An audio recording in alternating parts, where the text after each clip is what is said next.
to the almost Darwin Day at Humanist Association of Toronto, and a happy 215th birthday to the man of the moment, Charles Darwin. In his honor, Hat has the pleasure of presenting Dr. Christopher Labos to speak on his new book, Does Coffee Cause Cancer? And 8 More Myths About the Food We Eat. Are you confused about why food headlines seem to flip-flop all the time? The answer is partly silly, partly mathematical, and wholly engrossing. This is a story about why food headlines are wrong. It's a story about why researchers can sometimes make mistakes and why you should be skeptical about the next news story that claims that chocolate is now a health food. Sorry, Moses. Dr. Labos is a cardiologist with a master's degree in epidemiology. He's a columnist with the Montreal Gazette and Medscape, featured on Sunday Morning House Call on CJAD Radio, CTV Montreal, and CBC Morning Live. He's also an associate with the McGill Office of Science and Society and co-hosts the award-winning podcast, The Body of Evidence. He's the author of the recent book, Does Coffee Cause Cancer?, published by the ECW Press, a story about food epidemiology and why food headlines are usually wrong, a nonfiction book written as a romantic comedy. How intriguing. He occasionally practices cardiology so he can buy groceries. But please help me welcome to the Hat Forum our Darwin Day speaker, Dr. Christopher Labos. Hello, everyone. Thank you for coming out. Thank you for logging on. We are going to talk today about science because science is fun, and what better topic to talk about on Darwin Day. So I'm going to just show you a few cartoons to start off with, just so we can get the ball rolling, and then we'll try to answer some questions. I'll start off with Moses's question on chocolate because I think it's a fascinating subject matter.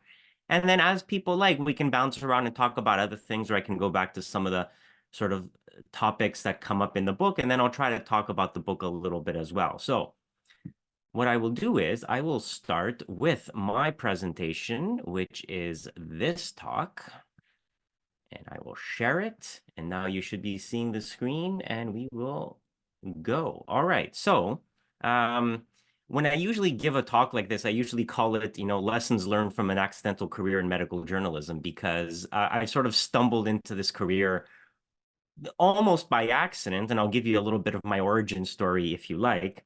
I will point out I have no disclosures. I think this is important.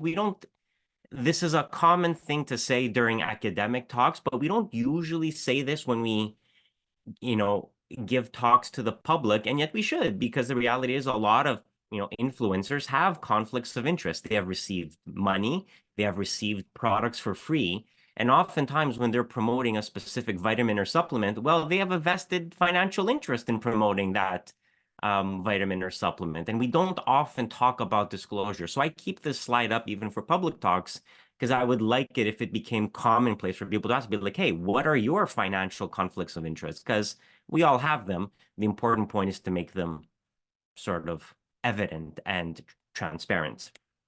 So formally, no disclosures. This is why I wrote the book, because you could easily believe that this is how newspapers and the TV generate news headlines. You spin 3 wheels, you find out that coffee can cause depression in twins, and then the following day you spin the wheel again and you get 3 different results. And you would believe that because everything has at some point been shown to both cause and prevent cancer, right? Every food that's out there has at some point been shown to both cause and prevent cancer. And people are confused because they read the lay press and they find out that coffee is good for you or maybe bad for you, depending on what time of day you happen to log on to Twitter, or X now, as it is called. And, the same thing with fish oils, they're good for you and then they're bad for you. Same thing with fat. It's either low fat, high carb, or low carb, high fat. And people viciously debate one versus the other. And this is problematic if you're somebody like me, because I like to debunk stuff, and it, really bothers me when stuff on the internet is wrong. But of course, you can't fact check the internet, because no matter how good you are at your job, there's going to be somebody on Facebook who's like poking holes at what you do. So this is a much longer talk, and depending on how much people want to get into the formality of it, we can get into this. But what I don't tend to talk about is I don't talk about research fraud, although that does exist, people who deliberately make up results. And I don't talk about the difficulties of translating basic science to clinical medicine because it's true, not everything that takes place in a petri dish is going to translate to working in a human. By the same token, not everything that is true in animals is true in humans. And just because something is toxic in rats doesn't mean it's going to be toxic in humans. And just because something is toxic in humans doesn't mean that it's going to be toxic to rats. And so really what I talk about is the ways in which we misinterpret the published research, the errors in logic that lead us to say incorrect things. Because when you see a study, you see that X is associated with Y. That's what the study actually shows. We assume that X causes Y. And yet there are multiple potential explanations, alternative explanations for why that would be the case. Um, yeah. Because, you can see a very clear correlation between the age of Miss America and the number of murders by steam, hot vapors, and hot objects. There's a very clear correlation between US spending on science, space, and technology and the number of suicides by hanging, strangulation, and suffocation. And of course, the number of people who drown by falling into a pool every year is directly correlated with the number of films that Nicolas Cage has appeared in. All of these things are true, but correlation does not actually equal causation, right? We say that, but we don't actually understand what that means because it's not enough to just say this, right? Then it becomes a slogan. We have to understand why this is happening. And an interesting historical example is what happened with polio and ice cream. There was a time, not that long ago, mind you, although granted, we're talking about the 1940s, I guess we're getting further and further away from that. But there was a time not that long ago when people genuinely believed that ice cream might have something to do with cases of polio. And they didn't really understand why, but they saw a very clear correlation between polio cases and ice cream sales. Now, of course, now we know what happened is that ice cream sales peaked during the summer and polio cases would peak during the summer because that's just the natural history of how this virus spreads. That wasn't fully appreciated at the time. But there's a very clear reason why these two things are not related. They are just a random correlation. And while this is obviously a joke and it's funny, something like this isn't funny because this was a slide that I found on the internet trying to make the case that polio cases were actually linked to pesticide use and that you don't need to get vaccinated. We just need to use less pesticides. And of course, this is problematic because this is the type of stuff that people use to convince you that vaccines are not necessary. So this is pretty much what I do. This is pretty much what I'm about, explaining to people that when you see a study that associates X with Y, there are actually 5 possible explanations. It could be that X causes Y, it could be that Y causes X, but it could also be due to random chance, it could be to bias, it could be due to confounding. And that's what this book is about. The book that we're here to talk about today, indirectly at least, is basically an explanation for the public about why the headlines are wrong and to try to give people that mathematical grounding into why these things happen. Like, what is reverse causation? What is confounding? What do we mean when we talk about statistical bias, which is different than how the word is used in general speech? And so this is a science book, but it's also a love story. And so you could read this book as a piece of fiction, and then in the podcast that I do with my friend Jonathan called The Body of Evidence, we actually read out one of the chapters like a radio play. And so if you are interested, you can, well, go buy the book. There is an audiobook version too, which I think is interesting because I think the book is almost a little bit better if you listen to it rather than read it. Although if you listen to it, you won't get all the graphics and all the slides and all that. Because the book does have a number of illustrations and graphics and all types of things in there. But the point of the book is, and I'll tell you the inception of how we came about it, was really to explain science, but to explain science in an easy way. The way I had written it originally was I'd written a fairly straightforward science book. Now, the way you get a book published, for people who don't know, is you have to write up a proposal with like a summary and a chapter by chapter breakdown explaining how you're going to go about it. And then most publishers and most agents want a sample chapter. because they want to be able to read a sample of your work to see what it looks like. Whoops, I thought I stopped sharing. My apologies. There we go. They want to see what your book looks like so they can, see, you know, get a sense of what they're doing. It's almost like getting a free preview and then paying to see the rest of the book. So I wrote the chapter initially about coffee, where when we had no title for the book, it was just sort of an idea. And so I wrote the chapter about coffee and cancer because this is a topic that comes up. And the study that I wanted to refer to, which was this 1981 New England Journal of Medicine paper, is a very, very famous study. And whenever you mention this book, everybody, at least in epidemiology circles, brings it up.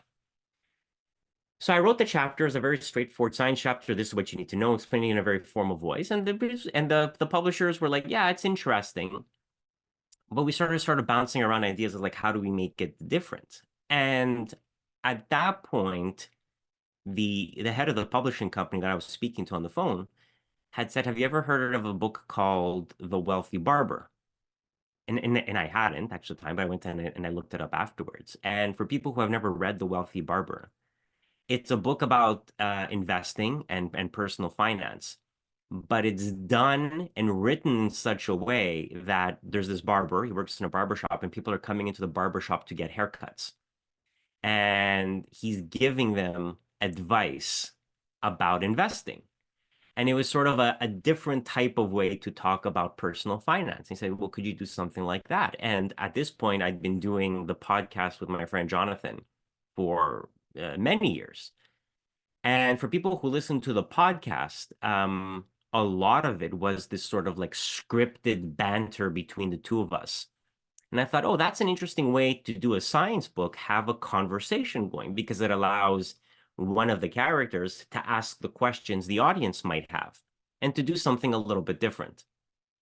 And so I wrote it up, but I wrote it up as a very sort of straightforward narrative. Like the characters were really just there to advance the plot. And sort of in the back of my mind, I had this idea that Ian Fleming had first said in a story when he started writing the James Bond books. Like he wanted James Bond initially to be this sort of like very, very, yeah, no, I'm not sharing. Yeah, sorry. Yeah, sorry. So people said you stopped sharing the screen. I did. I didn't want to do a whole presentation. I didn't want to show you guys the whole presentation. I certainly can if you want to. If people are really interested in the statistics and all that, we can get into it. But I didn't want to get into the whole talk. I wanted to keep it a little bit more conversational because I think more of the tone of what this group is about. I didn't want to make it like a formal TED talk, like the Oasis group might, but we certainly can if people prefer it. I do have a lot of slides, but we can certainly do that.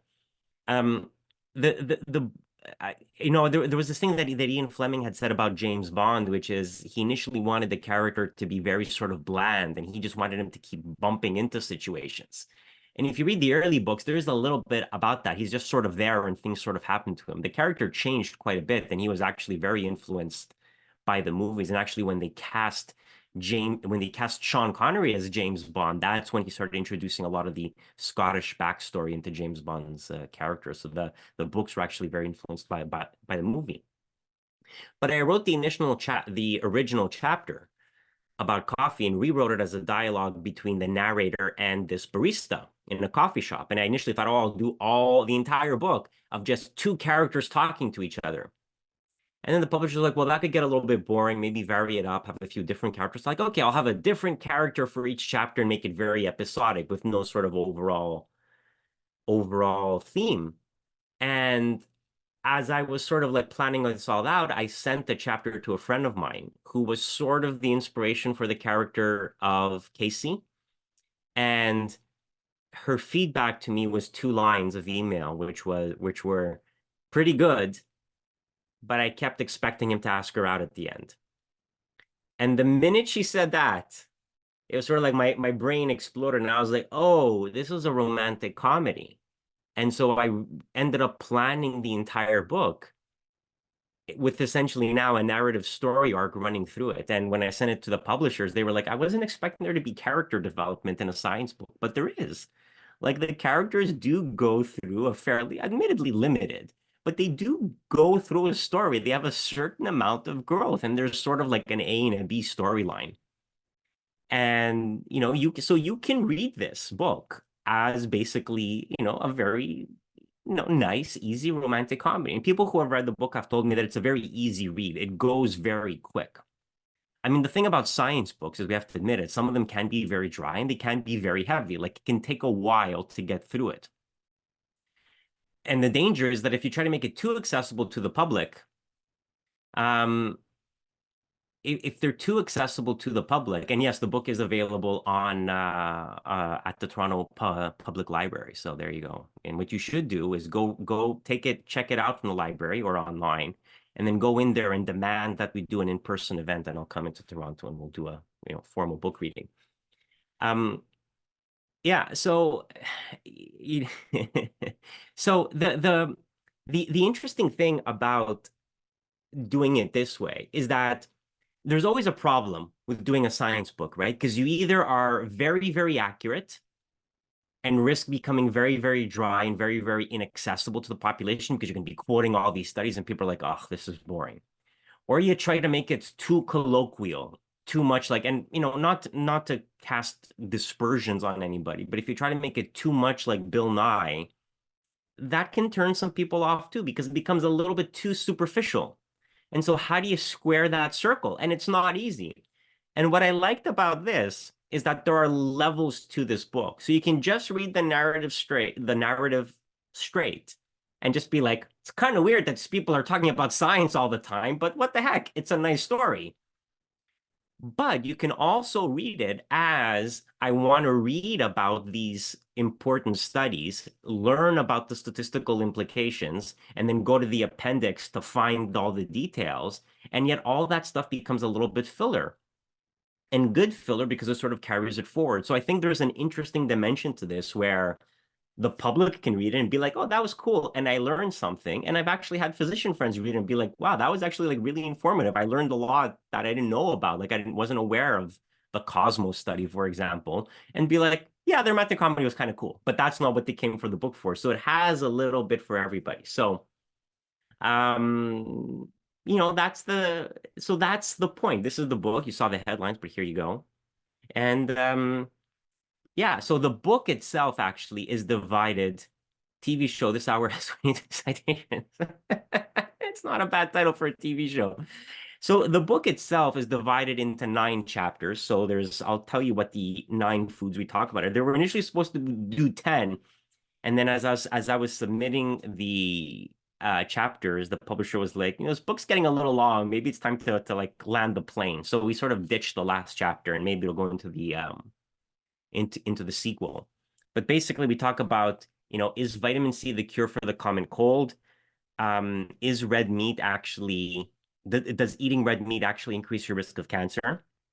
Is salt actually good for you? Because there has been this recent trend to sort of redeem salt and say that the war on salt has been bad. So we get into that. Does coffee cause cancer? Is red wine good for your heart, which is something I talk about a lot. We could actually do a whole 1 hour presentation just on red wine, and we can if you guys are interested. And then we get into, is chocolate health food? So we'll talk about that because Moses specifically had a question about it. And then the other one is, if breakfast is the most important meal of the day, and that sort of ties in with cholesterol because we talk about fat.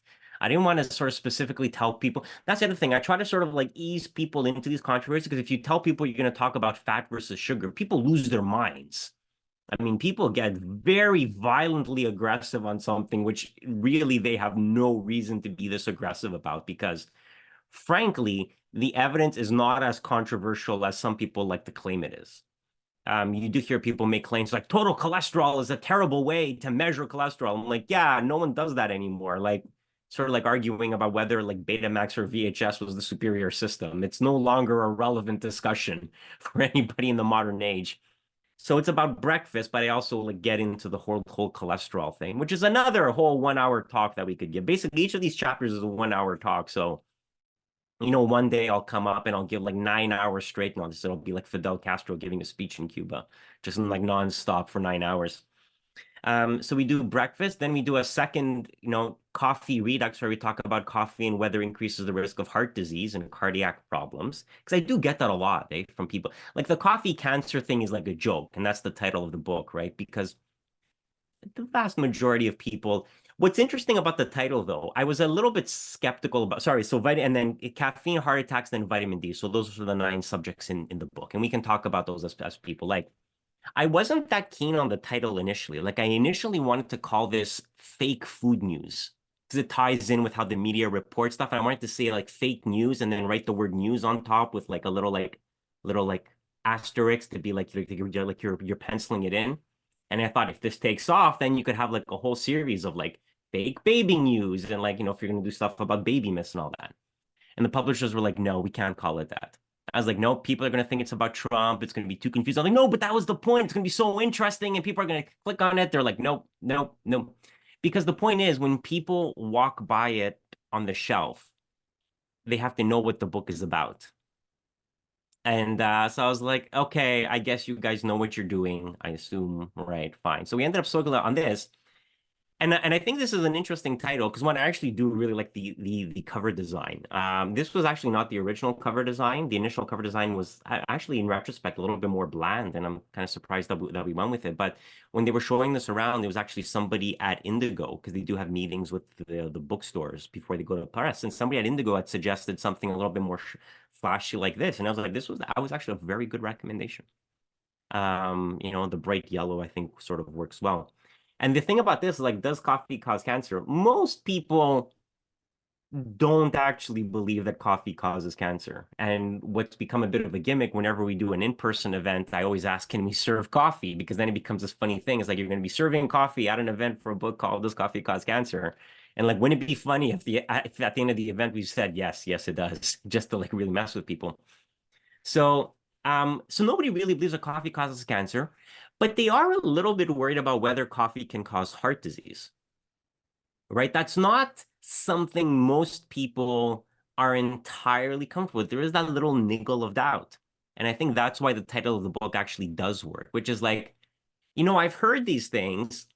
I'm pretty sure they're not true, but I'm not certain.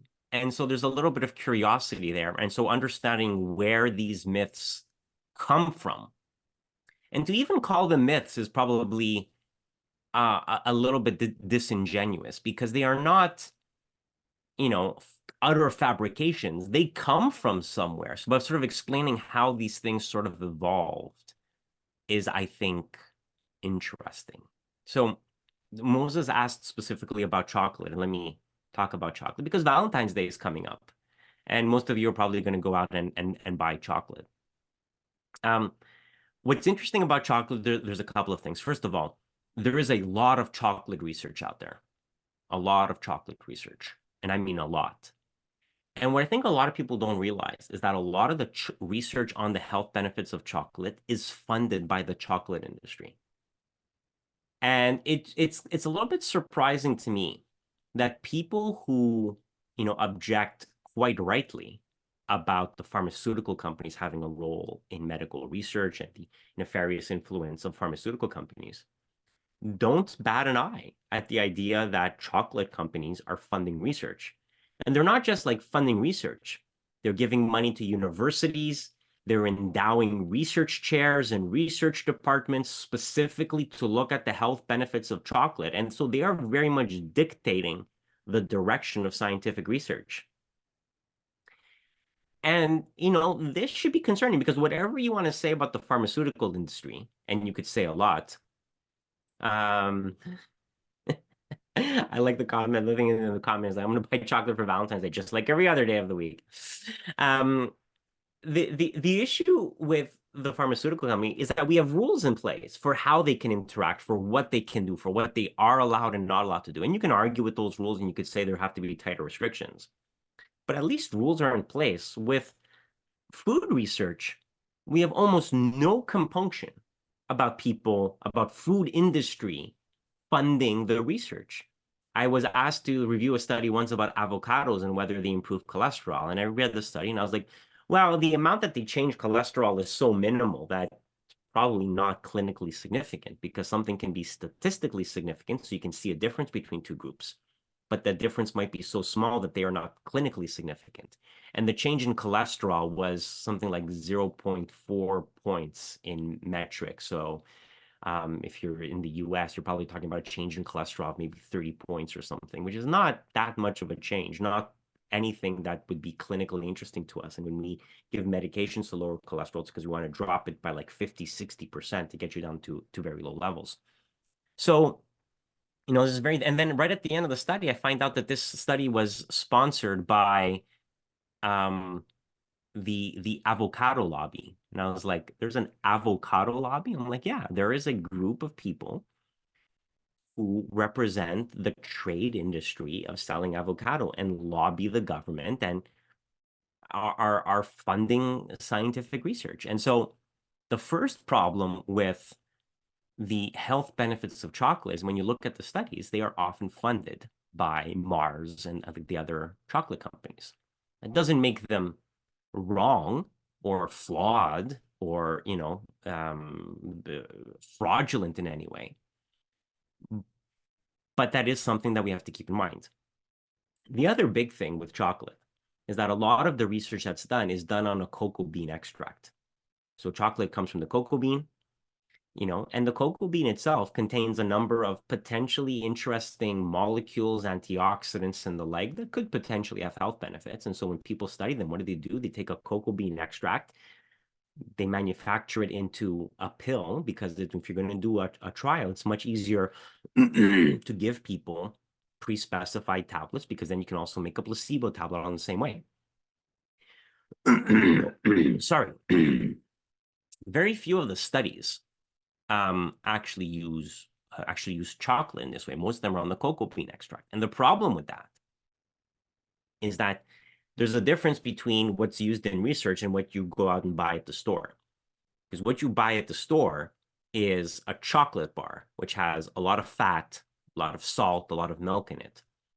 And the act of manufacturing a chocolate bar destroys a lot of the antioxidants that are in the cocoa bean. Now, people say, it's like, well, yeah, but dark chocolate is better than milk chocolate because, there's less milk in it, and it's milk that inactivates the antioxidants. And that's true to a certain extent. But the other thing too is that most people do not like dark chocolate, right? Most people, if you look at global consumption, most people eat milk chocolate, and that's because the cocoa bean is actually quite unpalatable, right? It's sort of like cranberries. Like if you had pure cranberries, they would be so bitter, you would not want to eat them. The reason why people drink cranberry juice is because they usually either add sugar or a sugar substitute now, because I think they're realizing that, that sugar is not good for you. So they're trying to find ways. But cranberry juice is very tart, and some people like that, but pure cranberry juice would be frankly unpalatable. So, the chocolate that you eat, for it to be commercially sustainable as a product, would not be able to be pure cocoa bean extract. Nobody would eat it. And the tastier you make it, the more unhealthy it is for you. People who eat like 70% cocoa chocolate, there are people who do that, but there's not a lot of them. And it is very, very bitter. And it's probably not something that you're going to eat a lot of. The other thing too is that if you think that there's a health benefit to a certain molecule in the cocoa bean extract, we can just give people that molecule. We don't have to wrap it in chocolate for people to eat it. Like, we're not dogs. We don't have to hide our medication in our food so we can take it, So just scientifically, and Elka says she likes dark chocolate. God bless you. Listen, if you like it, that's fine. But this is the point, is that if you think that there's something interesting and medicinally useful in chocolate, then we'll use that. You don't have to wrap it in this delivery product. In the same way that if you're going to make the case about the medical benefits of marijuana and CBD oil and all that, you can just give people concentrated CBD and avoid all the hallucinogenic and mind-altering effects of smoking a marijuana plant. And in fact, that's what's done. When people quote studies about the medical benefits of CBD, it really is often given in pill form or in liquid form. When they do these stories about a young baby that had intractable seizures and was given CBD, they're not having the baby like smoke up in the nursery of the NICU, you know. They're giving them drops of CBD oil. And well, it's not CBD oil specifically, but it's concentrated CBD in drop form directly into their mouth. That's how they're administering the medication. So the other big problem that I have with chocolate is that if you want to do this research to look at, you know, the various antioxidants, fine. Isolate what's beneficial. We can use that. We can give that to people. We don't have to wrap it in fat and sugar and milk. It is toking tots. Yeah, exactly. It isn't necessary to do it that way. But if you exclude all of that, and frankly, a lot of the research looking at the cocoa bean extract has not been consistent. If you really limit yourself to the question that most people care about, like, does eating chocolate make a difference? There are a few fields of research where that has been done and where there is uh, enough evidence that we can actually say something. So one of them is for a very common heart arrhythmia called AFib, which if people have heard about, there's a lot of commercials about AFib now for some reason. But AFib is an arrhythmia. It's very, very common as we get older. It increases your risk of stroke. So if you have it and you have risk factors, you have to take a blood thinner. And so there have been studies looking at, oh, does eating chocolate prevent the incidence of AFib? And there was one analysis of the women's health study, which suggested it did, but then another analysis of the health professional study didn't. I actually have all these in the book, so you can look up. So that's the advantage of the book. You can read the chapter on chocolate and then go to the appendix and look up all these studies that I mentioned and actually have sort of a bit of a bibliography there. So, you know, the evidence for that has actually been a little bit inconsistent. And for every study that shows a benefit, there's another study showing no benefit. And then people have sort of tied themselves into knots. It's like, well, maybe it only works in women as opposed to men. But then you have studies that have both women and men together. And when you divide it up, it doesn't make much of a difference. So it has been very, very inconsistent. The other thing that people have often said is about blood pressure. And so chocolate actually does seem to lower your blood pressure. And there was a large Cochrane review on this. But the amount that it lowers your blood pressure is so trivial, maybe just a few points. So you'll go from, like, you know, 146 to maybe 144. It's not enough to have a clinically meaningful change in your cardiovascular risk. And this is the problem with an intervention, right? For a medical intervention to be useful, it has to change your risk in some meaningful way. And the thing with chocolate is that it doesn't really change your risk. The change in blood pressure is minimal for the amount of sugar and fat you're going to be intaking to get there, right? There's much better blood pressure medications that are not going to make you gain weight. And this is the problem with chocolate. It is a junk food. It will make you gain weight. And so people have speculated about all of this. They're like, well, we've never really done this. We need a large randomized trial. And we did a large randomized trial. It was called the Cosmos study. You can look it up. COSMOS, that's the acronym, even though the acronym doesn't actually map out to what the title of the study was, but that's another interesting feature of modern medical research. You have titles and you have acronyms, but the acronyms don't actually match the studies anymore because people just want to get creative with what their names are. So they did a study called the Cosmos study, and it was a 2x2 factorial design where they tested chocolate and a multivitamin. And for the life of me, I don't know why they wanted to check a multivitamin too. That seems completely out there, but they wanted to look at it for both cardiovascular benefits and for neurological benefits. So does chocolate also improve brain function and memory and all that? So they had Cosmos and they had Cosmos Mind, and there's been a number of sub-studies about it, Cosmos Web and this. And what's interesting is that prior to Cosmos's publication, which was published, it was during the pandemic, so it was either 2021 and 2022, I can't remember exactly. But before, and everybody's like, oh, you know, we're doing the Cosmos study. It is going to be the definitive study that's going to settle this debate once and for all. And it was funded by Mars. It was funded by the chocolate company, unsurprisingly. It got published, and no one cared, right? The study that was supposed to settle this one way or the other definitively, it got published, and it showed no benefit, right? Unsurprisingly, it showed it didn't make a difference cardiovascularly. It didn't boost memory performance in any way. It did nothing. It made absolutely no difference. And everybody who was like, all these bloggers were talking about it. This is going to be the study. It got published. No one cared. And people still talk about the health benefits of chocolate, despite the fact that we spent a considerable amount of resources was put into doing this study to address the issue, and it didn't matter. And that's sometimes the great tragedy is like we say that we're out there to try to search out answers to questions, and we're like, okay, well, let's do the study. And it didn't really make a difference. What was interesting was that the second branch I said was about multivitamins. The multivitamins did nothing for cardiovascular benefit, and we've known that for years, like so many negative vitamin studies. But in the neurological sub-study, they showed, oh, a slight improvement in memory. And then the authors who were previously talking about this as a chocolate study, basically like let the chocolate thing go. And they have been hammering the multivitamin thing, saying like multivitamins can prevent dementia. So if you want a more sort of detailed analysis of that, I've written a number of articles for this on Medscape. If you don't know what Medscape is, it's a website. You have to register. It's ostensibly for medical professionals, but I think anybody can actually register for it. You register, it's free. You just have to like, create a username and a thing. And then I've written 2 articles on the Cosmos sub-studies and about this whole question about whether vitamins actually reduce memory loss and all that. And I think the important point to keep in mind is, first of all, a multivitamin can't be beneficial, right? A multivitamin is just a collection of different vitamins. So if you're going to claim that there's one specific vitamin in there that is helping, then that's fine.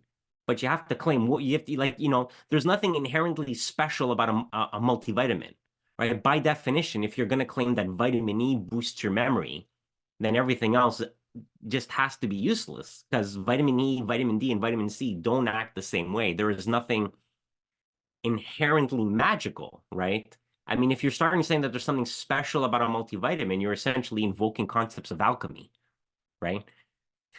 As much as I love Mary Shelley, I mean, we kind of are just the sum of our parts, right? We kind of are just the sum of our, like, especially when you're talking about a compound product like this. So the whole multivitamin thing is interesting. It doesn't really hold water. And what I find fascinating is this is one study, Cosmos. So there's Cosmos Mind, Cosmos Web, and Cosmos. There's a third one. I'm like, oh, we have 3 different studies. I'm like, no, no, no. You had the same patient population. It's just some people were evaluated in clinic. Some people were evaluated by phone because the pandemic hit and they couldn't bring people into the office. And some people were evaluated using an online questionnaire rather than a phone questionnaire. But they published each of these 3 assessments separately as if they were 3 different papers and then did a meta-analysis on all 3. And I'm like, this is the same study. You're like, oh, it was consistent. Of course it was consistent. It was the same research.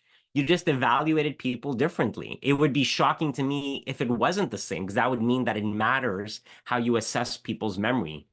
And you would get different results that way, which would, to me, would mean that the assessment tools are fundamentally flawed. Because instinctively, it shouldn't matter if you assess somebody by internet or by phone or by clinic, you're still testing their memory. And they did different memory tests, and the improvements were seen on different tests in different groups, which to me, again, means that it's not consistent. So this was a very, very long monologue about coffee, and I've kind of monopolized the time to answer Moses's question. But this is the problem with chocolate. And here's again, if you want to eat chocolate, and I think, and I make this point in the book too, you can do whatever you want, right? You can eat whatever you want. People eat chocolate and they eat cookies and you can have dessert. The point is not to allow ourselves to start believing things that are this is to start believing things that are untrue, right? You don't want to get into a point where people are forcibly drinking red wine because they think it's good for their heart. You don't want to get into a situation where people are deliberately eating chocolate because they think it's good for you. If you want to eat chocolate, like Alka does, you go and you eat chocolate. It's dessert. Just don't have it every day. And yeah, is dark chocolate a little bit healthier than milk chocolate? Marginally so, because you have a little bit less sugar in it, but actually read the labels, right? Because there's so much variability from one product to the other. So yeah, but it is a form of dessert. And that's really the point of all this, which is it's not about debunking food myths per se, although it is that. It's about teaching people how to think and to realize some of the problems that go into research, that you can apply these things in other settings. My interesting the note I try to give people is like, this book is going to make you a little bit more interesting at dinner parties. Because when somebody talks about red wine and heart disease, you could be like, well, actually, Bill, have you ever heard of reverse causation? Let me explain to you what reverse causation is. It'll allow you to, and you realize that these same types of themes keep coming up over and over again. And I think that's sort of the point. So that was like a 1 hour answer about, is chocolate good for you? I realized some things have been coming up in the chat. I've been trying to read them, but I haven't read all of them. Do people have specific questions or things you want to talk about? I said I didn't want to make this a didactic presentation, and it somehow became a didactic presentation with just me talking all the time.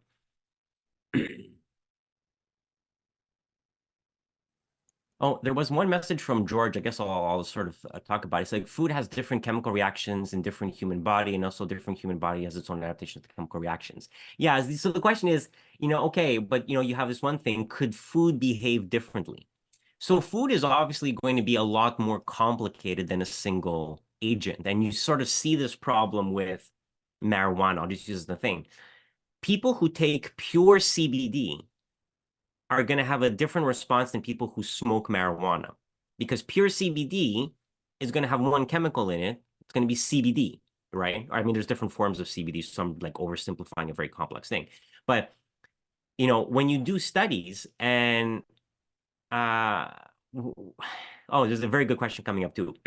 um, when you do studies like this, especially when you want to look at anxiety, does CBD help with anxiety? Well, the answer is it's a very inconsistent, because when you have a complex plant like marijuana, different people are going to respond differently. Some people might feel more relaxed with marijuana, but some people just become more anxious when they smoke marijuana. I mean, this is an observable fact. If I'm not sure how much people here like marijuana or not, but if you have friends, not everybody responds the same, right? Some people take it and they're like, I am never doing this again. That was horrible. And that's because people have a different response. And I think that's why it's important that if you want to study something scientifically, you have to try to have it as pure as possible, because you're sort of testing two different things. And the chocolate example is a perfect one. Are you trying to assess whether there's a specific chemical in the cocoa bean that has therapeutic value, in which case you have to test that chemical in a randomized fashion, which is what the Cosmos study was about. Yeah, the Cosmos study, we always talk about it as a study about chocolate. It wasn't. It was a cocoa bean extract, which is the point, right? So if you want to prove that there's a chemical in the cocoa bean that is therapeutically interesting, then you test that. If you want to prove that chocolate is beneficial, then you have to do a study like the women's health study, like a lot of the cohort studies that have been done, and actually assess whether people eat chocolate and whether they have different health outcomes. But that's very, very hard for a number of reasons. Why? Some people are going to eat milk chocolate. Some people are going to eat dark chocolate. Some people are going to eat more. Some people are going to eat less, different brands. And part of the reason why food research is so hard is because food research is messy. And you either have to do an observational trial where people are allowed to eat whatever they want, and there's so many differences that you can't sort of correct for all of that. Or you have to force people into a situation where, okay, you can only eat this, and find some way to make sure that people don't cheat on their assignments. And that is really, really hard to do. And I do get this into the book. It's very hard to do randomized trials on food, because you can't really control what people eat unless you have a study kitchen, a situation where you can give people specific foods. And people have tried this. When I talk about the salt chapter in the book, to address definitively this idea, is salt good for you or bad for you? They're like, okay, here's what we're going to do. We're going to create a situation where we have to give people food. We're going to go into prisons and we're going to give these prisoners a salty diet to see what happens. And then the whole thing fell apart because, yes, that's going to solve the logistical issues. It was very ethically complicated to go into a prison where the prisoners were not going to have a say because they have to eat the food that's given to them. So it's very, very hard to do this. And part of the reason when people start talking overly with overt confidence about specific food things, it's almost impossible to do food research well, which is why the situation with food research is so messy and so unclear.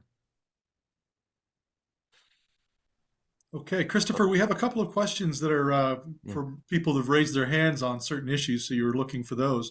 I'll start with myself. Certainly, there's been discussion in this room in the past about Ozempic, Yeah. and Ozempic and all of the semi-glutide products that were made for diabetes have been found to be very efficacious for people to lose weight.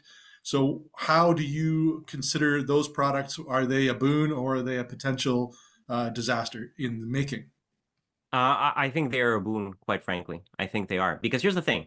I mean, you can certainly make the case that we should be doing more to prevent childhood obesity by encouraging more physical activity, making sure children have a good diet, and especially in the US, where there's a lot of food programs where people are getting essentially junk food in schools. There's a lot of issues we have to fix. But if you suffer from obesity right now, you as an individual sitting here, there's no reason why you should experience the long-term complications of obesity when we have a medication to fix it. And to show you how petrified a lot of these diet programs are. Because before there was nothing, right? People, the reason why Weight Watchers and Jenny Craig and all these things were surviving because people had nothing to go on. They tried this out, and all of a sudden, it's like, oh my God, there's something that works. All of them are now rebranding themselves and be like, this is something that you can use with Ozempic to lose weight. They're trying to sort of make themselves part of the solution because they realize that for the first time, there are a class of medications that actually work. And Ozempic is not the only one. There's tirzepatide, which is called Mounjaro, I think in the US, and will be coming to Canada if it's not already here at this point. So there's certainly stuff that you can do, but you have to differentiate the issue of, we need to improve lifestyle factors because we're becoming more sedentary and we have a host of issues associated with what's now termed the Western lifestyle. But that doesn't change the fact that when you have a patient in front of you who needs treatment, you should treatment. Like there's no other condition where you would say somebody's like, well, you have seizures, you should just keep having seizures. It's a shame you have seizures, but something should have been done 30 years ago to prevent this from happening. Like you should treat the problem in front of you if the person meets the criteria, which is they have a significant obesity and have associated health problems with it, like diabetes or high blood pressure or cholesterol or a high risk of heart disease, right? The point of all this is not just to help people lose weight, although actually it does that. It's to prevent cardiovascular events. And that's why these medications are so popular, is because they have been shown not just to help people lose weight, but to also prevent cardiovascular events. And that's sort of the key to them. Okay, thank you, Christopher. And what about is it known to be a long-term issue with these drugs, or since they're relatively recent, is that a concern? Well, we do have a short and medium term safety data. So I think we can be pretty confident that nothing major is happening. The one type of person who shouldn't get these medications are people with a history or a family history of thyroid cancer. That's the big one. Some debate about whether a history of pancreatitis would disqualify you from these medications. There's been this concern that it might increase the risk of pancreatitis, but that's uncertain.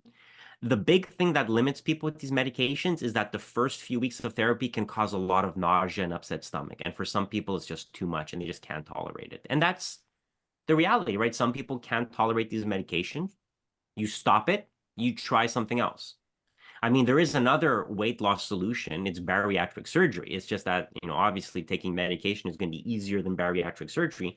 But bariatric surgery is the same paradigm. It results in weight loss, cardiovascular benefits, some suggestion about a decreased risk of cancer as well. So there's a lot of potential benefits there. It's just that these medications, as expensive as they are obviously going to be cheaper for the system compared to having to undergo a major surgery with all the complications associated with it. Okay, thank you very much. We'll go to Victor Provenzano. Victor, question for Dr. Labos? Yes, near the end of the presentation, after you sort of opened the floor to questions, you hadn't really articulated what you did at the end. But I have a question that makes it more precise. One way that I would look at the issue of correlation versus causation, it doesn't sum it all up, is sequence versus consequence, right? You have the sequence, you're giving multivitamins, you're giving chocolate of this or that kind, to two different groups within the study group, right? Mhm. So you have this issue Yeah, let's talk about it in relationship to the heart, because you're a cardiologist. What are the hydration levels of each of the participants? Mhm. What is the overall nutrition level of each Mhm. of the participants? What are the kinds and qualities of food that they're all eating? Then you have the issue of stress, right? How much exercise, how much sex is each Mhm. participant getting? You have the issue of what the French call, I don't even know if you use this in Canada, social insertion. Mhm. Your family stability, the number of friendships. Are you working or are you idle? And therefore, do you have the elements in your life socially that are removing stress, as well as the exercise and sex, as well Mhm. as the good nutrition to give you a base for heart health? So you can't possibly control for almost any of those things. And so, in the end, is there almost any value, genuine scientific value to these studies because of all of those variables? I think there is value because here's the thing. There's different types of studies, different quality of studies.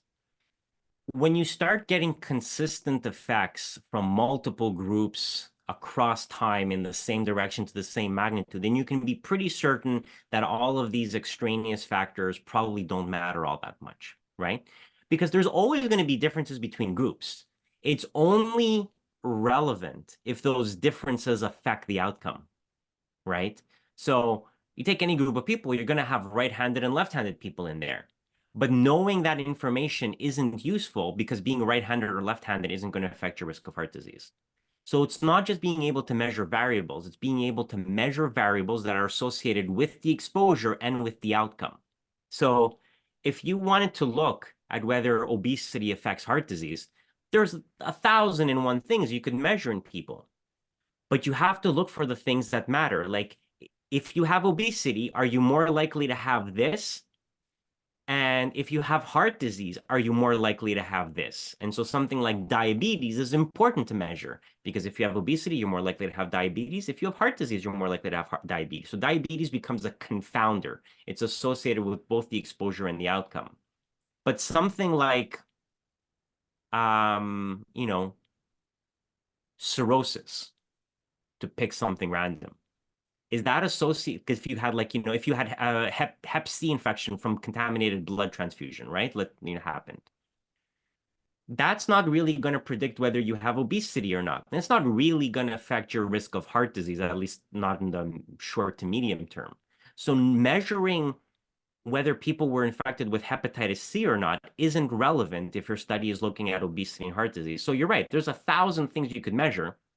And some of these things are just unmeasurable, and there are always unmeasured confounders. What you want to do when you're designing a study is to try to measure the big things that you can measure so you at least avoid any potential situation where the results could be skewed. And sometimes it won't succeed. A perfect example of that is hormone replacement therapy. Prior to 2001, women were routinely prescribed hormone replacement therapy for cardiovascular protection after they hit menopause. And there was a widespread assumption that it would be beneficial because it did look like women were healthier. And then they did a randomized control trial, which is the Women's Health Initiative, that showed that they don't. And that's why we don't use hormone replacement therapy anymore. And yet, it was because why? Well, the women who took hormone replacement therapy voluntarily were just more health conscious than those who weren't. And it was not easy to measure that difference objectively. Because how would you measure it? How do you measure health consciousness? It's a really, really hard thing to put in an Excel spreadsheet, right? Even something as straightforward as smoking is very, very hard to measure. How do you measure smoking? Do you make it binary? Do you ask people, are you a smoker or a non-smoker? Well, what about ex-smokers? Where do ex-smokers fit into that? Also, how do you measure the fact that people smoke a lot, right? There are very heavy smokers and very light smokers. What do you do with people who used to smoke, stopped, started again? You try to measure the total amount of cigarettes they did over their lifetime? None of those ways is inherently wrong. They're just inherently different and they're going to produce different results. And so this is the thing that you have to realize is that research is never perfect, right? It's never perfect. But you can't let the perfect become the enemy of the good. You have to do the best that you can while realizing your limitations And also realizing, well, I'll use the quote, right? Extraordinary claims require extraordinary evidence. If you're trying to show that weight loss associated with Ozempic is going to be beneficial for you in the long term, I mean, that's so inherently logical. It's maybe okay if your research isn't absolutely perfect from the methodological point of view, because it is consistent with everything else that we know about science, that it makes sense that it should be true, right? So even if you have some unmeasured confounders, they're probably not going to change the situation all that much. If you do a study showing that smoking is bad for you associated with disease X, that is so consistent with what we know about smoking, you probably don't have to look at it all that hard. Whereas if you're going to say something that's completely out of left field, that's where you really have to start picking apart your study and realizing that maybe you may have mismeasured things, which is why you have this counterproductive You result. you started your by mentioning diabetes and heart disease. Obviously, we know about there's a combination of correlation, causation, and a feedback loop between the two of them. So that there's a certain neatness to the argument. What I was talking about was the lifestyle choices that hydration and food, nutrition, the things that relieve stress.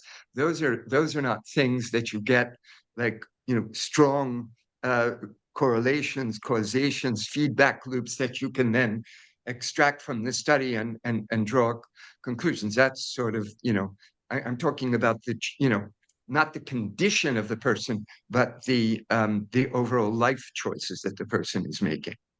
Yeah, and those are going to be impossible to measure in an observational format. The advantage of doing randomized trials when you can is that those things balance out. If you have a large enough sample and you're randomly assigning people to drug A or drug B, all of those things are going to balance out. Why?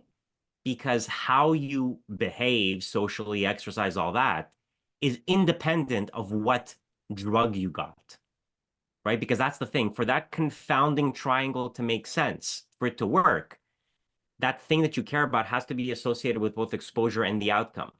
So if you wanted to do a randomized trial, you should logically have an equal number of diabetics in both group, to choose diabetes as an example again. Or you should have an equal number of people who exercise, to choose exercise as an example. So because exercise is no longer associated with whether you get drug A or drug B, it can no longer skew the results of your study. Even if exercise is associated with your outcome of heart disease, because it's no longer associated with the exposure, it doesn't matter. So that's the power of randomized trials. The problem is randomized trials are hard to do. They are very expensive. They take years. And even randomized trials don't always work perfectly. Like sometimes they break down just for logistical reasons. There was a famous study where they were testing this new medication for heart failure, and they had some enrollment in the US, but they also had enrollment in Russia and other places, and the study was negative. And then they looked back at the trial and they're like, we saw a benefit for US patients, but not in patients in Russia. And then they looked at the thing and they realized, oh, the patients in Russia were just like not getting the medication because they went somewhere else because it was cheaper and maybe less regulatory hoops to jump through. But it turns out that the trial was being so poorly done that they're like, well, maybe our medication works. And we're like, well, maybe it does, but maybe you should have run a US trial and then you would have been certain. You tried to save money and you ended up shooting yourselves in the foot. So, even randomized trials have to be done properly. They're easier statistically, but they're much harder logistically. Okay. Thank you, Victor. Thank you, Christopher. We're going to move on to Catherine. Now, Catherine Francis, a question for Christopher. Sure. So you talked about multivitamins, and I'll put that into multivitamins and minerals. And I take one every day, and I kind of got from the impression from your talk that you think that they're a waste of time and money. That's my first question. The second one is not really food, but water. Like there's this. I don't want to judge it. I'll say stupid thing about having to have 8 glasses of water a day, and it's been debunked many times, but then nutritionists still say it. And when I've asked them like why, they can never really give me an answer that makes sense to me. So those are my 2 questions.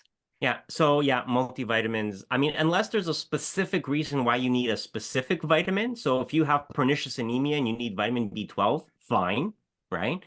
If you have iron deficiency and you need iron, fine. If you have a specific deficiency, like if you're taking vitamin D because you have osteoporosis, again, perfectly reasonable.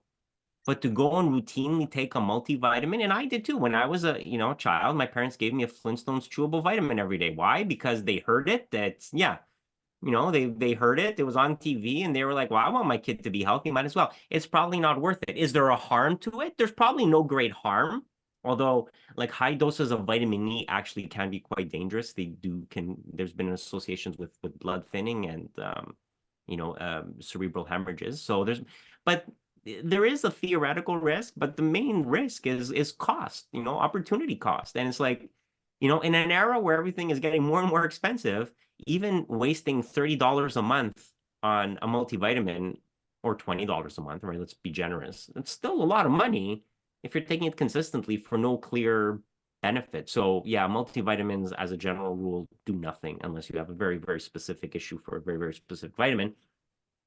The other one, oh yeah, and George in chat made a thing is like, yeah, a lot of times is like, because vitamins are regulated differently than medications, there is some doubt about how accurate that label is. And there have been instances where they've gone back and tested and like the label doesn't actually match what's in the bottle. It doesn't happen often, but it does happen. So you have to be a little bit careful about multivitamins. First of all, you may not be getting what you bought, and second of all, even what you bought probably is not that helpful to you. The water thing, yes, and I've written articles about how 8 glasses of water is not necessary. Where that comes from, the human body loses about 1.5 liters of water through what are called obligate losses or insensible losses. So even not realizing it, even if you're not out sweating, you're going to lose about 1.5 liters of water in the water vapor that you breathe out and a little bit of sweat that's on your skin, which is not the sweat that stinks. It's just always there. So you need to replenish those 1.5 liters of water, which works out to about 6 to 8 glasses of water, depending on how big your glasses are. So that's where that comes from. The issue with that, though, is that you're going to get 1.5 liters of water in your food anyway. So you don't have to specifically drink an extra liter of water to get that. It's going to be in your food anyways. But why do people keep bringing it up? Because they heard it. It was on TV. A lot of times people are saying things not because they've researched this and written entire dissertations on the subject. It's because somebody told them something and they keep repeating it. And it's like, yeah. The other thing too is that if you're paying somebody to give you specific professional advice, they got to tell you something. If you went to a dietitian and they said, look, none of this really matters, you can do whatever you want, you're not going to go back and pay that person another $400. Patients often accuse physicians of being abrupt. I'm like, look, I don't know what you want me to tell you. Eat less junk food and then the rest is fine. Really, it's taking your medication that's going to keep you alive. It's not the power of fruits and vegetables that's keeping that blood clot in your heart from killing you. It's the blood thinners you're on. So it's like people want to hear a lot about food, but they're often a little bit shocked when they hear like, you know what, it matters. But it doesn't matter. It obviously matters generally in the long term, but it's not going to be the biggest deal in the short term when you have a specific medical problem. So eat healthy. And I think I make this point in the book. You already know how to eat healthy. I wanted to sort of quote like the Dr. Spock baby book is like, you know more than you think you do. You know what's unhealthy for your food. Don't eat junk food. Don't eat, these ultra processed foods that are full of salt and sugar, but everything else, there's not much to recommend a tangerine versus an orange versus a pear. Like it's all fruit. Sorry. Yeah, it's all fruit. So for the water thing, it's because nutritionists often have to say something and they do the best that they can. All right. Thank you. Great questions, Catherine. Yeah, those are ones I'm sure a lot of people had in their minds. We're going to go to Alex now. Alex Beckman, question for Christopher. Hello, can you hear me well? Yeah. Yes. Okay, good. Wonderful. So the question for me is rather what kind of many of these proposed substances, the idea for them is to be beneficial to prevent the development of chronic diseases rather than basically to save from the consequences of already acutely developed medical conditions.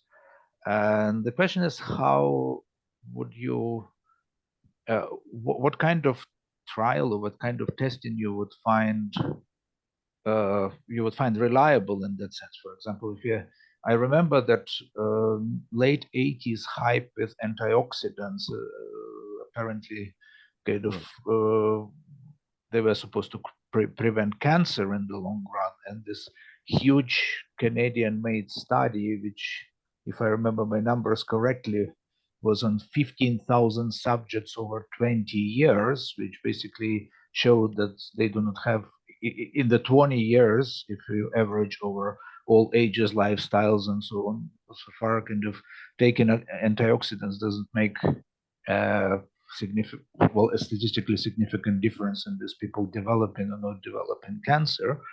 How would you, in general, like, if you think, for example, about a medication which prevents a development of cardiovascular disease for the lifetime? Yeah. If you have a candidate for this, how would you test that it actually works for the lifetime, kind of for everybody or for certain people? Or... Yeah.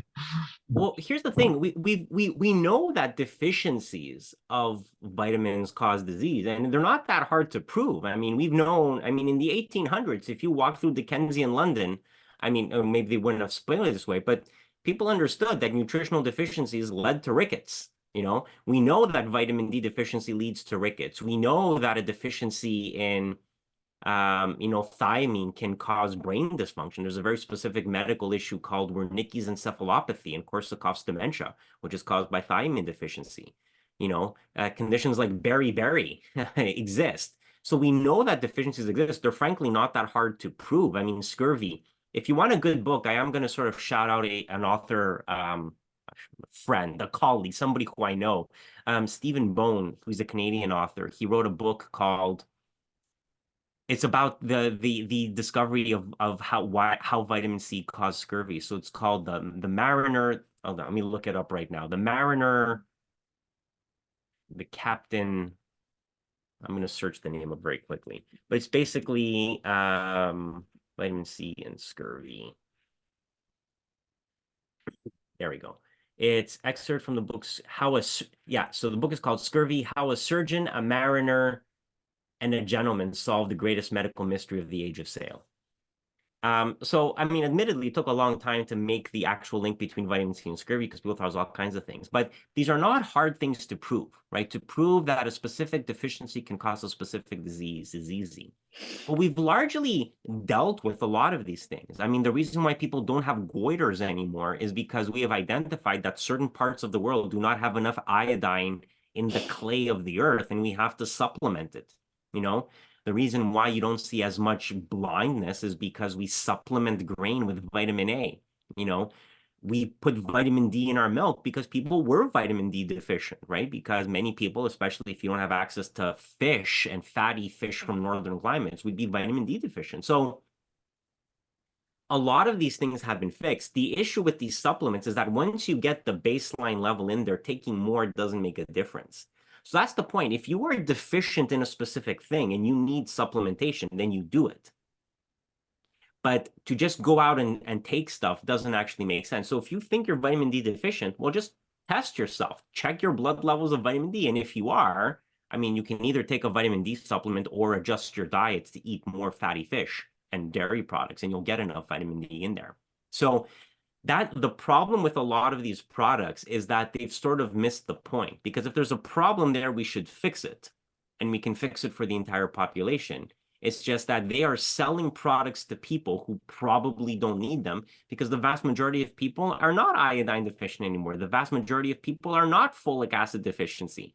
It used to be that you could measure folic acid levels in the blood. That's part of routine blood tests. And the labs, at least where I am here in Montreal, stopped because they were like, over the past 20 years, 99.9% of samples have had normal folic acid levels. We're not going to check it anymore unless a hematologist specifically requests it for some reason, because they were wasting a lot of money doing tests which are irrelevant because nobody's folic acid deficient anymore. We supplement all our grains with it anyway at this point. Okay, thank you, Victor. I'm going to go to Tanya Long now. Tanya, question for Dr. Labos. Yeah, thank you. First of all, I just want to say I am so enjoying not just your presentation, but the question and answer session. You are a wonderful speaker, and I'm really finding it all interesting. So thank you very much for doing this. But You raised so many different points. Just a quick comment about Ozemic, and I'm not a medical person, so I may not understand, but my understanding is that because when Ozemic proved to have some usefulness for weight loss, all of a sudden there was a demand for Ozemic for that problem, which caused a shortage for people with diabetes who needed it more than the weight loss people. So that's just an observation. I have struggled with weight all of my life. And I have to say, it bothers me that every time the issue of food is under discussion, the question of obesity comes up. And, you know, and it bothers me because I'm 79 years old. For various unrelated reasons, I've had a lot of blood work done recently. I'm perfectly healthy. I have arthritis, but that's, you know, that's a common problem with a lot of people my age, and same thing with high blood pressure. And my doctor has always said, Tanya, don't worry about it. Exercise and eat well.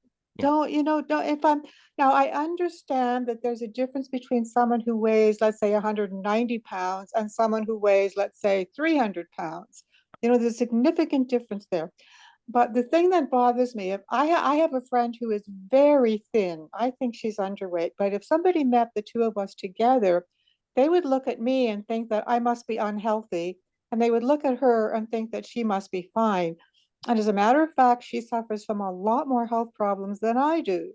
So I just think that the whole emphasis on obesity, especially without a clear definition of what do we actually mean by somebody who's obese, is really problematic, and it results in a lot of fat shaming, which just compounds the problem and makes it worse. Anyway, sorry, I'm doing what I'm saying I'm complaining about. The one thing I am interested in is you talk about red wine. And again, I have read studies that suggest that complete teetotalers don't live as long as people who take a little bit of alcohol. Now, obviously, being an alcoholic is not good. But, you know, if you have a glass of wine with your meal, or maybe occasionally have a little brandy or something, that in fact is healthier than being an absolute teetotaler. So I'd appreciate your comment on that. So that actually comes up a lot. Actually, maybe I can call up the slide on that because it's a very visual thing. So maybe we'll do it that way. Let me get to the slide on red wine. But yeah, so a lot of this has to do with a concept called reverse causation. And if you've never heard of what reverse causation is, it basically means that it's not that X leads to Y, it's that Y leads to X. So let me share my screen and boom, share, and here we go, play. Okay. So you're probably referring to something that looks like this. You're like, oh, well, look, see, the people who drink 0 are at higher risk than the people who drink a little bit, so we should be fine by drinking 1 or 2 glasses a day. But that's not quite true, because this makes sense until I reveal the actual hidden panel, which is that there's a difference between never drinkers and former drinkers. Whenever studies question people on alcohol use, they do not always make a distinction between never drinkers and former drinkers. They just lump them into one group as drinking 0. And the reason why former drinkers are at such higher risk relative to everybody else is that there's usually a reason that they quit drinking, right? They either developed heart disease, or they developed cancer, or they developed a problem which led them to quit. So it's not that people with severe disease quit. So when people with severe disease quit drinking, that's called the sick quitter effect. So it's not that abstinence causes disease. It's that people with disease tend to abstain from alcohol. And now there are people who never drink, right, for religious or cultural reasons or what have you, but that tends to be rare. Most people who drink absolutely 0 usually do so because they've been told not to, either because they've developed diabetes or whatnot. As a general rule, I will say that alcohol is not good for you. It increases your risk of cancer, and that's pretty unequivocal. And not just like liver cancer, as people think, but it also, increases the risk of breast cancer. Like, it is a major risk factor for the development of breast cancer, and people don't know that. I mean, it also causes birth defects. It also makes you gain weight. There's a lot of sugar in alcohol, and the antioxidants in red wine, like resveratrol, do nothing, because you would have to drink gallons of it per day to make a difference, and that would almost certainly kill you. So this is the problem with alcohol, is that people like drinking alcohol. And what they do is they try to find ways to justify the things that they enjoy. But it's not actually good for you. Now, if you want to drink, you can, just don't drive afterwards, right? That's the most important thing. So you can drink wine as in the same way that you can eat chocolate. Just don't think it's healthy for you. It's not. It's junk food. You should look at red wine the same way that you look at Coke. It is basically a sugar heavy beverage that is not great for you, especially if you drink a lot of it every day. Okay, Thank thank you, you. Ty. Thank you. We'll go to Michelle now. Michelle Edmonds for Dr. Labos. Okay, thank you. Hi there. I have a couple questions. I just looked up. You prompted me to look something up about restaurants and portions. Yeah. Like so many restaurants give you a plate of food, which is enough for like 5 people, right? And I just thought, well, why? Why are they giving us all this food right in one sitting? And on Google, it says that it's because it justifies increasing the overall price of the meal. And so, but where they give you more is in the carbs, right? More French fries, more rice, more potatoes, whatever. They don't give you more steak. That's very true. And that's also a very North American thing. You go to Europe, portion sizes are so much smaller. So people who have never been outside North America, they go to France, they're like, what is this French cuisine, these tiny little plates? I'm insulted. I want more. Yeah, exactly. And after World War II, there was this very interesting cultural diversion where North America became about more, less, lesser quality food. Whereas in Europe, it became about higher quality food, but just in smaller samples. And again, being from North America, even though like my ancestry is from Greece, I look at a small food, I'm like, I'm not paying $40 for this. I want a mountain of food that is almost obscene in its size, because that's how we've become conditioned. And it's very hard to eat less because we are conditioned in this way. I will point out one thing, which is again another anecdote in the book. You may have heard the story that portion sizes have been increasing steadily over the years, and that if you were to read the Joy of Cooking cookbook over multiple editions, the portion sizes have gotten consistently larger. That's actually not true. That was actually based on the research from a researcher called Brian Wansink. And then a lot of his research had to get retracted because he was making statistical errors in how he analyzed his data. Not maliciously. He generally didn't know. It was a genuine error. But a lot of this very popular food research that we often talk about is not actually true, but it remains part of the cultural talking point.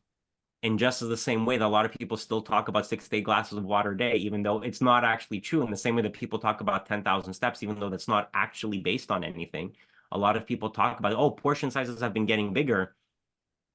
Not really. Now, we do eat a lot in North America, and that's a problem, but it hasn't been quite as linear an increase as some people would like to have you believe. But yes, as a general rule, eat less. That's why I tell people, we would round in the hospital sometimes. I don't do hospital work anymore, but we used to round in the hospital after people had heart attacks, and we'd be like, well, what should I eat? And I would say less, and they would wait for me to keep going. I'm like, no, that's it. Just eat less. Just eat less of everything you're eating, and that's that. You're not going to go far wrong.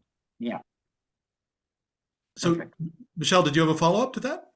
Well, just around food and comfort, like why we may like some people maybe that they're depressed or whatever it is, they'll turn to alcohol or drugs, or like which came first, the addiction or the idea, right? So it's not an addiction in the way that we scientifically mean the word addiction.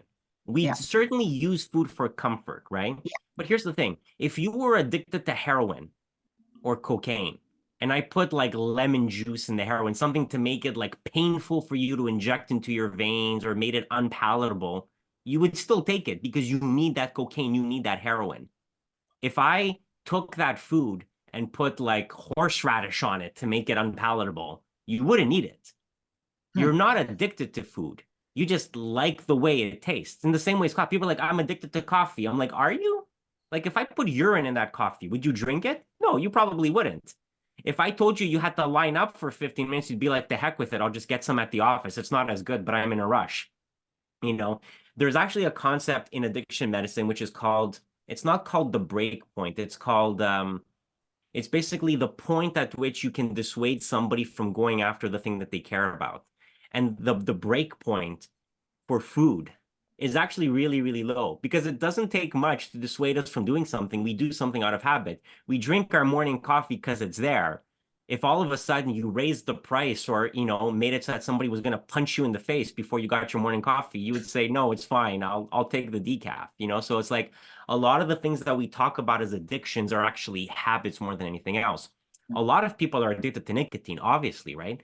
But for a lot of people, cigarettes are habits. And the proof of that is they have a heart attack. They realize, oh no, I'm actually sick. Okay, I'll never smoke again. And it shocks me how many people are able to quit cold turkey after an event, and they never did before, because for a lot of them, I mean, yeah, there's a nicotine addiction part to it, but a lot of it was just the habit of smoking when they went to a bar or went to a restaurant, right? Think about how everyone's like, no, no, I have to smoke after I eat. And now we've passed legislation that you can't smoke indoors, and people go to restaurants and they don't smoke and everybody's fine. People just get used to it. It's just that a lot of what we do is habit more than anything else. Good. All right. Thank you. Great. Thanks, Michelle. Thanks, Christopher. Jonathan, John, are you there? Oh, there he is. A question for Christopher. Stuff about addiction there was really fascinating, because people, I hear all the time, oh, I'm addicted to this, I'm addicted to that. And I think, no, there's a distinction. Anyway, so you mentioned one of the chapters in the book is about breakfast, I think. And I find it interesting. I generally eat one meal a day. I've done that for 25 or more years now, 40. I find because my relationship to food is like, I like eating sometimes, but I can also probably go an entire day without eating a meal. And I also have all kinds of other stuff going on. So whenever I hear, oh, you should do this and you should do that, and what I tend to hear is tiny effects versus big headlines. Yeah. So, oh, if you don't do this, this will happen, or this, yeah, and it comes to me where it's at the point where if I was to pay attention to all these different grabbing headlines about what you should and shouldn't do with your body, I feel like it would actually cause so much stress trying to do this and that and the other, and it would actually cause me more stress trying to follow these different pieces of advice. I just let it sort of roll over me and do what I would do. But I guess so. I'm interested in the aspect of like what you have to say about breakfast, because Yeah, so here's the thing. Breakfast is a relatively modern invention. I mean, most people throughout human history didn't eat breakfast. The idea that we eat 3 meals a day is also very much a 20th century phenomenon. The idea that breakfast is the most important meal of the day is actually a marketing slogan. It has no scientific value behind it. It gets into this very interesting thing, because people be like, oh, well, what about breakfast programs in schools? Don't they help? Yes, they help, right? And so there's a difference between saying you're going to create a breakfast program to make sure that kids in schools have proper nutrition so that they can learn and not be hungry, right? Especially when you're talking about inner city situations where, people are economically disadvantaged. That's different from you saying, well, I'm not going to have breakfast. I'm just, because sometimes people have to wake up early, right? You have to wake up early. I don't want to eat breakfast at 5 a.m. I'll just eat lunch at 11 when I have my break. That doesn't really matter. And when they've done studies about whether it makes a difference, it makes a relatively trivial difference in terms of weight loss. We're talking about like a pound in terms of weight loss and all that. And so, again, these whole idea of small effects, a lot of these small effects don't really matter, because there's reasons why we do the things we do. If you're not a breakfast person because it doesn't fit your schedule, that's probably not the most important thing that matters. What probably does matter more than anything else is your schedule such that you don't have time to exercise? And that's where I'm a big believer in that we have to have much more flexible work schedules, because people have these long commutes and don't have time to exercise because they're wasting like 2 hours a day in the car. And I think that's one of the good things to have come out of the pandemic. I think we're a lot more tolerable about remote work than we used to be, because if you can save time on that commute, well, that's time you can spend exercising, doing things that are actually healthy. Thank you very much. And I was just going to throw in there as well. So I've done statistics courses, and so I'm constantly aware of how minimal that a lot of the effects are. They'll be like, oh, there's an effect, but I appreciate you saying about, they're not clinically relevant. So yeah, thank you very much. And also just to say, yeah, wonderful talk. Thank you. Oh, my pleasure. Thank you. I said thank you, John, before I was unmuted. Welcome to Victor. Victor, question for Christopher. Yeah, well, I want to make a quick comment. I appreciate your advice of eating less to your patients, because when I hear some of the health food people talking about healthy food, it drives me crazy sometimes in a planet when not everybody has access to food, that there could be healthy food and unhealthy food. Our relation to food here in the West, it's a little bit weird sometimes. If I could, I would have asked you questions about supplements, but I think that having the opportunity of a doctor, I will ask you to put your fortune teller hat and see if you want to speculate about the following. In a recent interview to Putin, which I haven't heard, but I heard a comment that he made about genetic engineering. So my question is, you see a role? I mean, is that a lot of talk, or is there an incoming wave of genetic engineering treating disease? So there actually is a newly approved therapy to treat sickle cell anemia, which is the first genetic therapy in humans. That being said, you have to understand what's involved in doing a genetic therapy. You basically have to extract your own bone marrow. You do the genetic engineering on the cells of your bone marrow. You then have to get high-dose chemotherapy to wipe out your bone marrow and replace it with a genetically engineered bone marrow. So this is not something we're going to be doing trivially to, help people lose 5 pounds. Like, you're doing this to treat sickle cell anemia, where somebody's getting like multiple blood transfusions per month, like people who are really suffering. So, and again, bone marrow transplants are not anything new. We use them to treat various forms of cancer already. It's just that you need a match, you need a donor, and they're very high risk, right? You're getting high dose chemotherapy. Like, it's not a benign therapy. So where it's going to be useful for, it's going to be useful to treat conditions for which no treatment actually exists. So you're talking about sickle cell disease, cystic fibrosis, stuff like that, where it's a genetic problem of a specific gene, where if you could fix it, you potentially cure the person, and the person is suffering enough that they're willing to undergo this high-risk procedure. Like, if you have to choose between a lung transplant, and dying at the age of 45 versus trying what's essentially a high-risk procedure, you would obviously choose the high-risk procedure. So genetic engineering is certainly going to have a role. At least not in the foreseeable future is it going to become this very common and very trivial thing. It's still so expensive and so dangerous that you're only going to use it for the patients who really need it. And let's not minimize this. There are a lot of people who really need this. People with sickle cell disease have suffered for, well, I'm going to say decades, if not centuries, because there really hasn't been a good treatment out there. And now finally there is. So if we can do this for other stuff, it's going to make a huge difference for these people, but it's probably not going to be useful for you just yet. I mean, the next broad application to this I would foresee is maybe certain types of cancer. But again, we're limited by the fact that bone marrow transplants are very resource heavy, and they're not all, routinely available everywhere. So accessibility is going to become an issue just because of the excessive cost. Okay, thank you very much. We'll go to Paul Kaplan now as a first timer.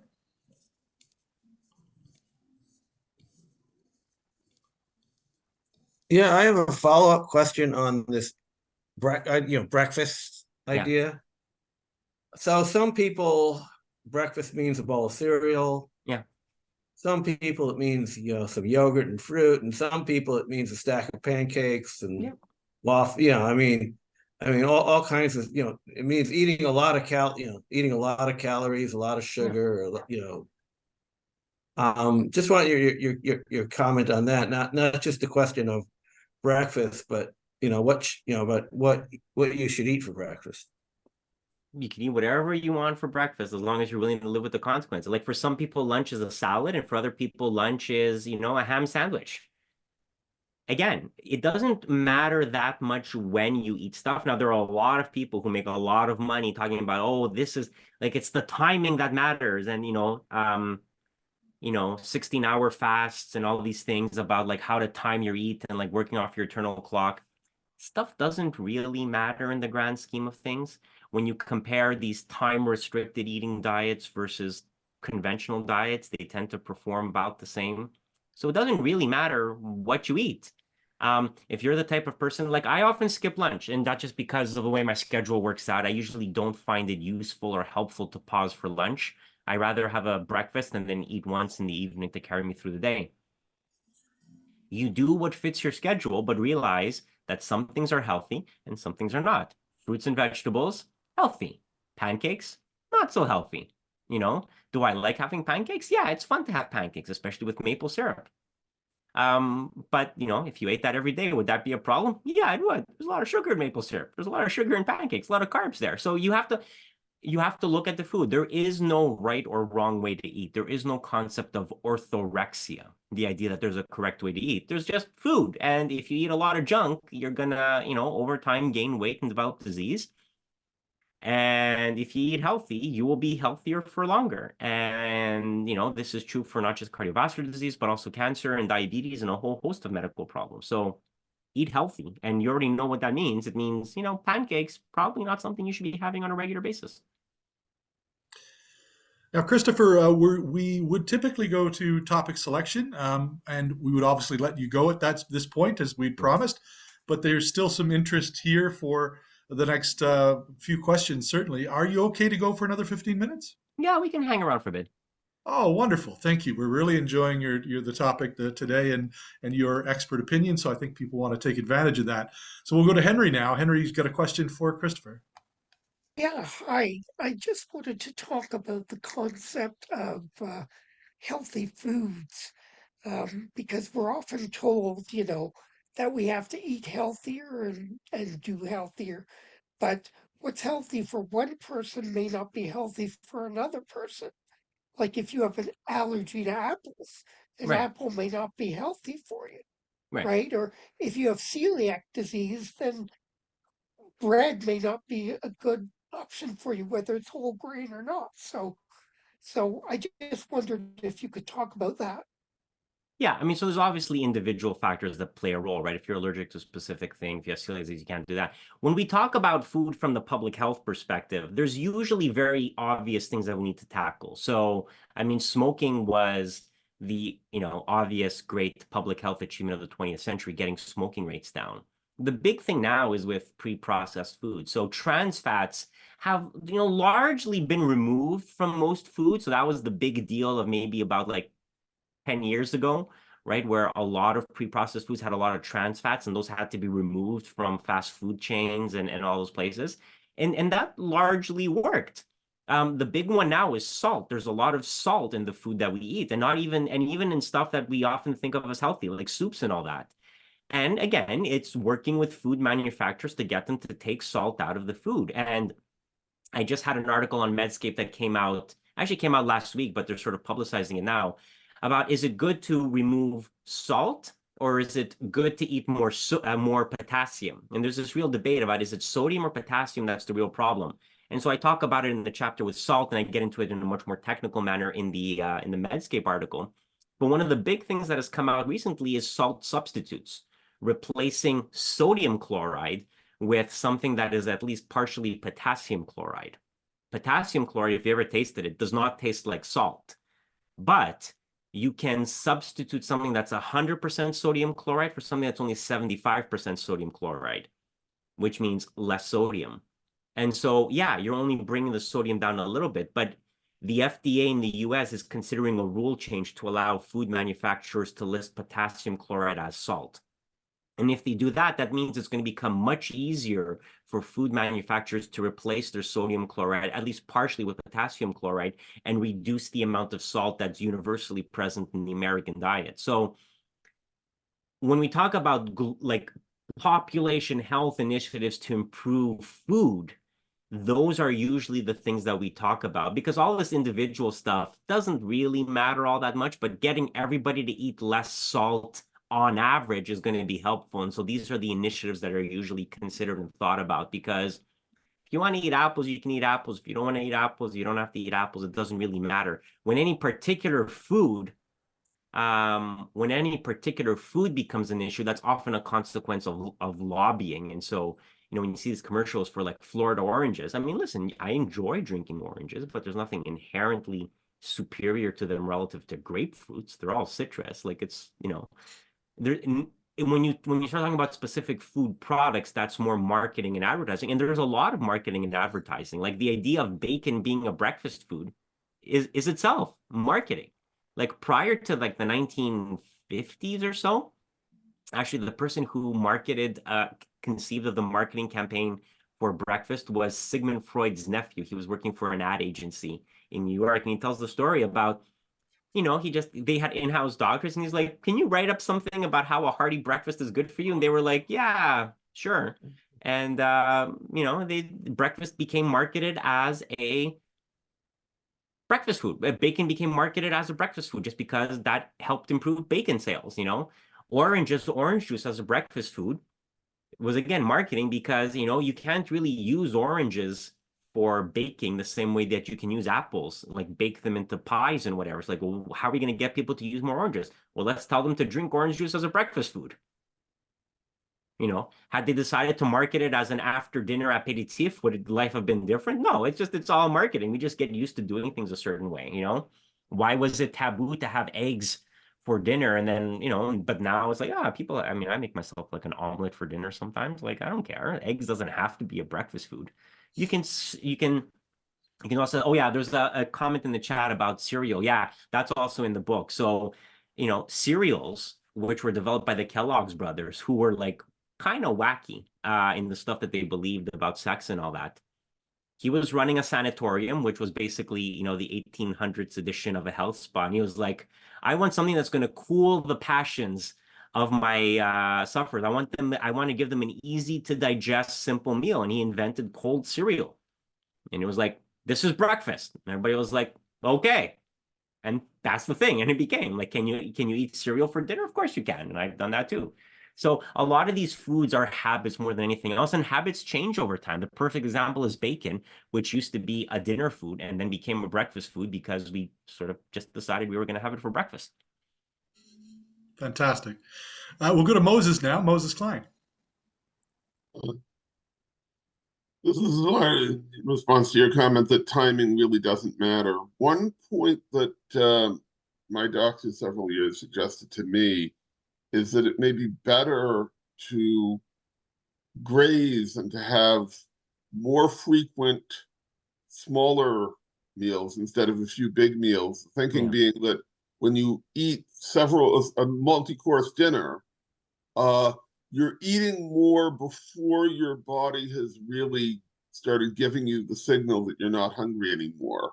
Yeah. And so people who are more likely to overeat when they eat fewer but bigger meals, and they're more likely to eat what's really appropriate to their needs if they eat in smaller quantities more frequently.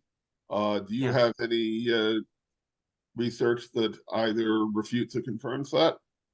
They've tested this in many different ways with many different algorithms, like intermittent fasting, which is sort of like the prototypical example of this, tried this in many different ways, because the whole concept of intermittent fasting is you eat very, very little, and then you have your cheat day. So whether it's a 5-2 schedule or just on particular hours or this, it tends not to make a huge difference. The reason why people used to say this, more so with diabetics, was about regulating blood sugar.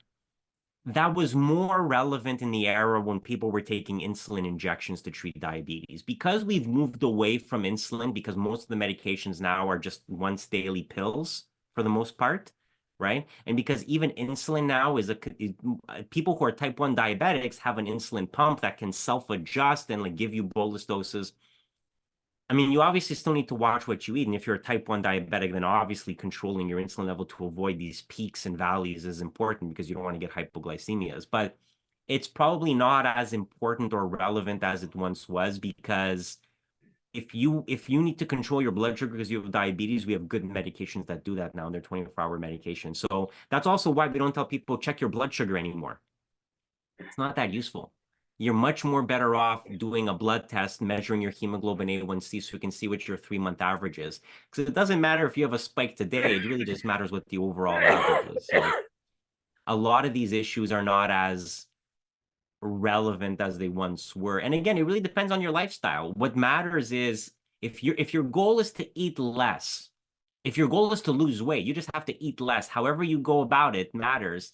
And whether you're like, eating a little bit or whether you're eating like a bolus meal and then fasting, it actually does tend to balance out, because even on cheat days, people tend not to cheat that much because there is a limit to how much you can eat. At a certain point, you're like, okay, I'm done. And it kind of all balances out in the long term.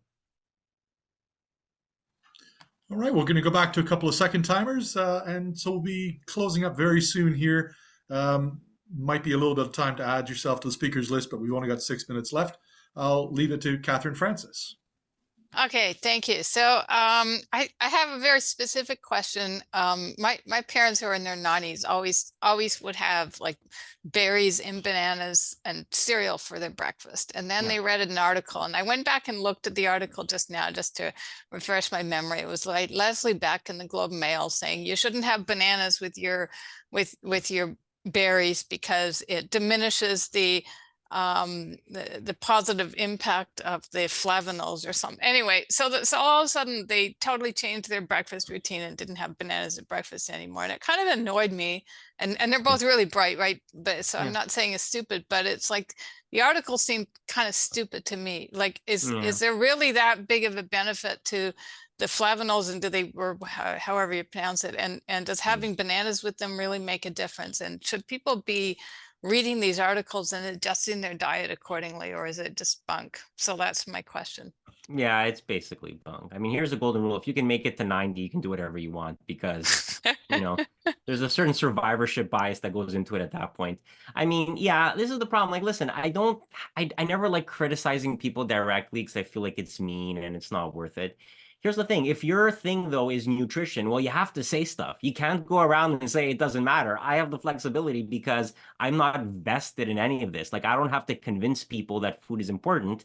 It's obviously important, but it doesn't really matter what you put in your cereal. Just, don't have bacon for breakfast. If you want to be healthier and you have to choose between a cereal and pancakes and bacon, choose the cereal, whether you eat and I always tell people, it's like, look, no matter when you eat the food, it's all going into your stomach.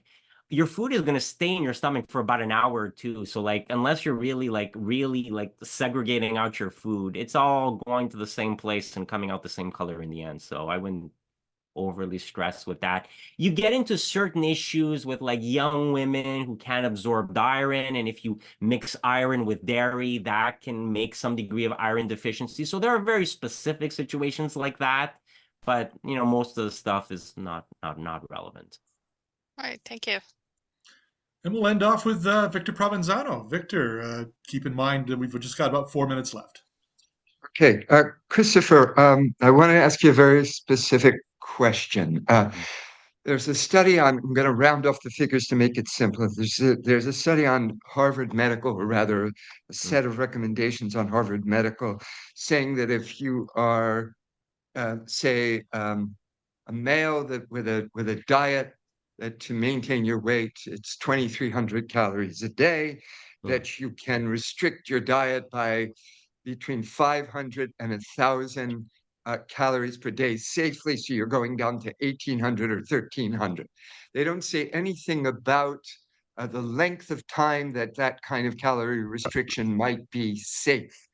And I'm actually thinking about a person who has gone from 230 pounds to 150 pounds, still slightly overweight, happens to be a roommate. He is severely disabled at this point. I have to help him a lot.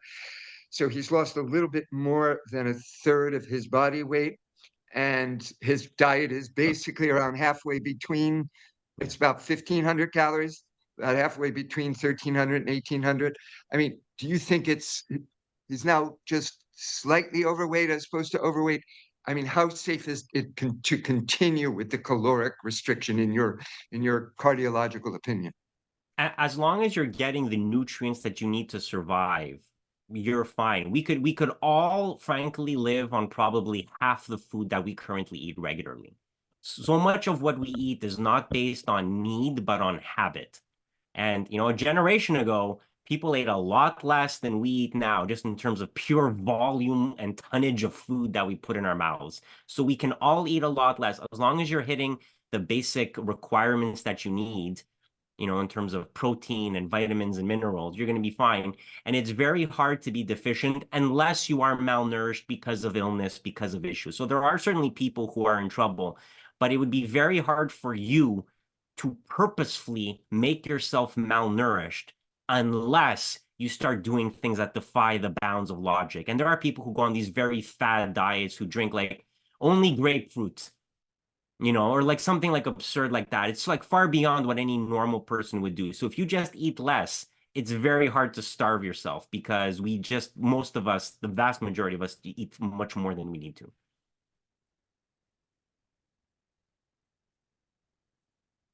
Thank you, Victor. That's a great question to end off on there. Certainly, yeah, we could all eat less, and 1,500 calories is not gonna kill anybody. But all right, well, thank you so much for Dr. Christopher Labos. Could you all open up your mics and give Christopher a big round of applause? I'd love that. Fantastic. Wonderful. Yeah, thank you very much. Thank you. There you go. It's very educational. Go buy the book. Yeah, And write a buy the review. book. You got to feed the algorithm. You got to feed the algorithm these days. That's what it's all about.